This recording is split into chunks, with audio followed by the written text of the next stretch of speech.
Hello everyone and welcome back to Abundantly Minimal. My name is Sarah and today we have some minimalist storage tips and tricks, some do's and don'ts if you will, to help you not only store your items more effectively, but also when you get to that point and you're ready to declutter some of your storage items, you'll be able to do that too.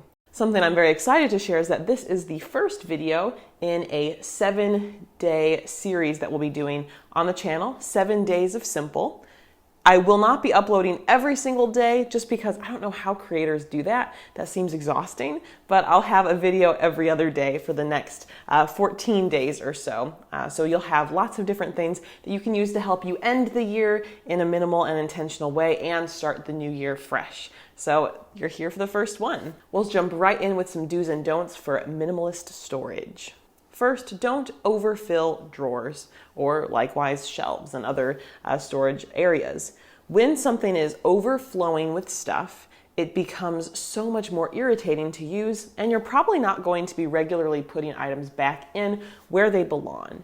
If you open a drawer and it's completely stuffed, difficult to close, or there's just a big variety of items and you don't know where they belong, that's a great drawer to focus on and try to simplify so that only the essentials are there and you can easily open and close the space. Therefore, you won't be dreading putting something back after you use it. Do look for hidden storage opportunities. Even minimalists still have some storage needs, but if you can find spots where it can be out of sight, out of mind, or spots that maybe are underutilized, you can open up space and storage opportunities for yourself without it leaving visual clutter and still be very user-friendly.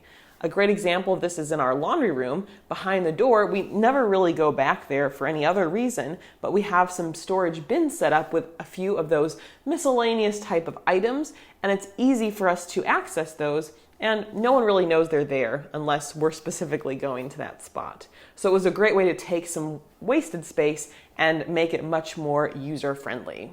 Don't default to storing everything or keeping everything. All items are not created equal. If we literally store everything and we don't go through any selection process now, we're only adding to our to-do list in the future, because just throwing everything into a box or some sort of storage tub, not gonna actually help you besides the temporary part of getting it out of the way. Try to sort through them and at least make some decisions about things that need to be kept versus maybe you want to keep or for a certain purpose or don't really need to be kept at all. It's okay to let go. Do organize your items based upon how useful they are to you or how regularly you use them. Certain storage areas in your home are very accessible and others not so much. We have some storage above our fridge that I have to have the stepladder to get to. Therefore, I put items that we hardly use but still need to keep or wish to keep up there, and the much more easily accessible storage areas are places I go to every day. You can even organize the drawers and shelves based upon items you use the most, so you don't have to bend down or reach up as often for other items. Keep those most important items within easy reach. Don't purchase any new organizational tools that you don't have a plan for. It's that time of year where a lot of places and stores are going to be advertising different storage solutions, different, plastic tubs and whatnot. And a lot of people are going to think that is the solution. I need to get these extra storage tubs and then I will be organized. But it doesn't actually work that way. It's like we talked about before. You're only delaying a decision if you're just filling up that bin with random stuff, and then in the future you'll have to deal with it, or someone will have to deal with it. If you have a plan in mind, feel free to purchase those storage organizers, but it's often not going to be that we need more storage, it's that we need less stuff. A great goal for yourself could even be to go through 1 or 2 of your existing bins and see if you can consolidate them in one. And suddenly, now you have an extra bin available. So try to avoid purchasing new. You may not need to do it, and it will save you time and tasks later. Do label or keep track of what you are storing or what you currently have in storage so we can eliminate the mystery boxes. If you've got a lot of items in storage, especially if there's cardboard boxes or things that you can't see through, you might not know what is in each box. And that can be difficult because you don't have what you need if you're looking for it. You have to go through everything to try to find it.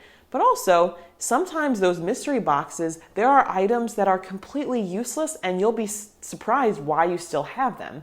Those are really easy to let go of. Maybe a good end of the year project for yourself is to actually go through your items and not necessarily declutter everything, because that would be pretty time consuming, but label or organize some sort of system for yourself so you know what you have in general in each box or container, however you're choosing to store them. That simple step will make a huge difference throughout your decluttering process. Don't attempt to go through multiple storage areas all at once. You might be tempted, if you find something that belongs elsewhere, to go then work on that area and jump around, but it doesn't work. Storage areas can take a lot longer than some other decluttering projects. I know early on in my decluttering journey, I made that mistake and got several areas messy and undid before finishing one.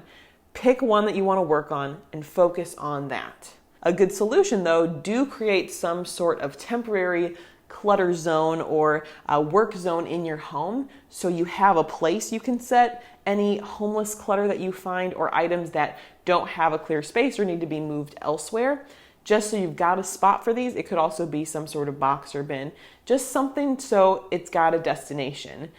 Clutter builds up when we don't have a home for an item or we don't know what to do with it. That miscellaneous stuff where we're just tempted to throw it somewhere. And if we are making intentional plans for storage organization going forward, we need to, kind of extract those different homeless clutter pieces from where they don't belong or where they shouldn't ideally be.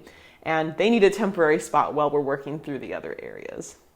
I hope this video was helpful today, but remember, there's going to be a lot more videos coming your way as part of 7 Days of Simple. So I'm excited for you to stick around for that.